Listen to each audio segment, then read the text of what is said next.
معزز ساتھیوں، سب سے پہلے میں اللہ رب العزت کا شکر ادا کرتا ہوں جس نے ہمیں قرآن کریم کو سننے کی توفیق عطا فرمائی، اور درود و سلام پیش کرتا ہوں سرکار دو عالم صلی اللہ علیہ وسلم پر، جن کی تعلیمات ہمارے لیے رہنمائی کا سرچشمہ ہے۔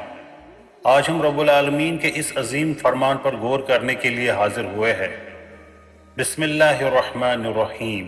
یا ایہا الانسان انک کادح الی ربک کدحا فملاقیہ، اے انسان تو اپنے رب کی طرف محنت و مشقت سے چل رہا ہے، پھر اس سے ملاقات کرے گا۔ O mankind, indeed you are laboring tirelessly towards your Lord and you will meet him۔ یہ آیت کریمہ ہم سب کو ایک ہدایت دیتی ہے کہ اے غافل انسان، تو اس دنیا میں جو بھی کر رہا ہے، جہاں بھی جا رہا ہے، ہر لمحہ اپنے رب کی طرف بڑھ رہا ہے۔ یہ سفر رکنے والا نہیں اور منزل پر حساب لازمی ہے۔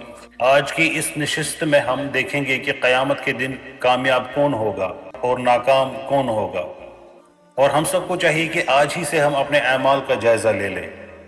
رب العالمین ہمیں سمجھنے اور عمل کرنے کی توفیق عطا فرمائے، آمین یا رب العالمین۔ اس آیت میں رب العالمین نے پوری انسانیت کو مخاطب کیا ہے۔ کادحو کا معنی ہے سخت محنت اور مشقت سے چلنا۔ مطلب یہ ہے کہ اے انسان تو چاہے یا نہ چاہے، ہر لمحہ اپنے رب کی طرف بڑھ رہا ہے۔ ہر سانس تجھے موت کے قریب کر رہی ہے، اور موت کے بعد اللہ کا سامنا لازمی ہے۔ دنیا میں جو بھی کوشش تو کرتا ہے، نیک ہو یا بد، وہ سب نام اعمال میں درج ہو رہی ہے اور اللہ کے حضور پیش ہوگی۔ یہ آیت انسان کو غفلت سے جگاتی ہے کہ اس دنیا کا سفر محض آخرت کی طرف ایک مسلسل سفر ہے۔ فَأَمَّا مَنْ أُوتِيَ كِتَابَهُ بِيَمِينِهِ فَسَوْفَ يُحَاسَبُ حِسَابًا يَسِيرًا وَيَنْقَلِبُ إِلَىٰ أَهْلِهِ مَسْرُورًا، تو جس کو اس کا نام اعمال اس کے دائیں ہاتھ میں دیا جائے گا، اس کا حساب آسان لیا جائے گا، اور وہ اپنے گھر والوں کی طرف خوشی خوشی لوٹے گا۔ Then as for one who is given his record in his right hand, he will soon receive an easy account and will return to his people joyfully۔ قیامت کے دن لوگوں کو ان کے اعمال کا نامہ دیا جائے گا۔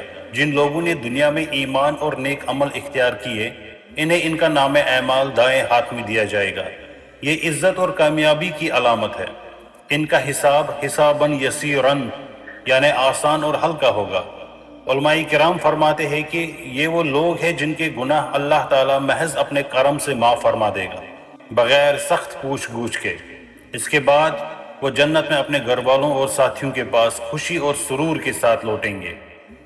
وَأَمَّا مَنْ أُوتِيَ كِتَابَهُ وَرَاءَ ظَهْرِهِ فَسَوْفَ يَدْعُو ثُبُورًا، لیکن جس شخص کو اس کا اعمال نامہ اس کی پیٹھ کے پیچھے دیا جائے گا تو وہ موت اور ہلاکت کو پکارے گا۔ But as for the one who is given his record behind his back, he will cry out for destruction۔ جن لوگوں نے دنیا میں کفر، نافرمانی اور برے اعمال اختیار کیے، انہیں قیامت کے دن ان کا نامہ پیٹھ کے پیچھے دیا جائے گا۔ یہ ذلت اور رسوائی کی علامت ہے۔ مفسرین فرماتے ہیں کہ ان کا دایاں ہاتھ گردن سے پیچھے کر دیا جائے گا اور بایاں ہاتھ آگے سے پیچھے موڑا جائے گا۔ یہ دیکھ کر وہ سبورا پکاریں گے، یعنی ہلاکت اور بربادی کو پکاریں گے، کہیں گے ہائے میری تباہی، ہائے میری بربادی۔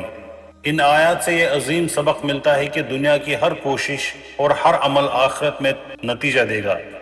جو آج نیکی کی راہ میں محنت کرے گا، کل راحت پائے گا، اور جو آج غفلت میں رہے گا، کل شدید ندامت اٹھائے گا۔ رب العالمین ہمیں دائیں ہاتھ والوں میں شامل فرمائے، آمین یا رب العالمین۔